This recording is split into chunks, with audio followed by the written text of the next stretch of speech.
شورای اسلامی ناحیه میوت ولایت هریانه هندوستان که در آن 1200 امام خطیب 110 دهه عضویت دارند اعلان کرد که قبل از برگزاری عقد نکاح داماد و عروس آینده باید از رئیس دهه شهادت نامه بیارند که در خانهشان حاجتخانه و حمام دارند.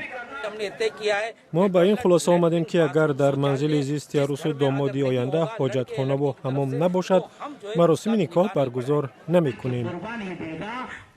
از بین 1 میلیارد و 200 میلیون اهالی هندوستان دست کم 175 میلیون پیروی دینی اسلام بوده این کشور سیومین کشور مسلمان نشین عالم به شمار می رود. سال 2014 هم سازمان ملل متحد گفته بود که بیش از نصف اهالی هندوستان به حاجتخانه دسترسی ندارند و در نتیجه کشور دائما به خطر سرایت وبا، شکمرو، اسهال خونین، هپاتیت، ورجه و دیگر بیماری‌های مضر روبرو می شود. در صحبت با خبرگزاری رویترز یک ساکن ولایت گفت که از این تشبث پشتیبانی می‌کند. داشتن حاجتخانه برای هر منزل ضرور است. می‌دانید این اقدام میزان جنایت در مقابل زنان را کاهش می‌دهد. زنان در جستجوی حاجتخانه مسافت زیادی را طی می‌کنند و مورد تجاوز قرار می‌گیرند. این گونه حادثه‌ها زیاد شده‌اند. حتی سروزیر نریندرا مودی هم پیشنهاد کرده است که هر خانه خلا جای داشته باشد.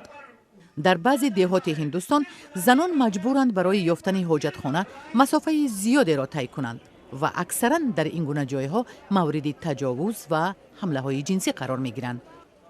تحقیقات بانک جهانی نشان می دهد که کمبود حاجتخانه سالانه به هندوستان تا 50 میلیارد دلار خسارات می آورد. زیرا جوانان بر محل می میرند و وضع خراب بهداشتی مردم زیاد را گرفتار بیماری های سرایتی می کند.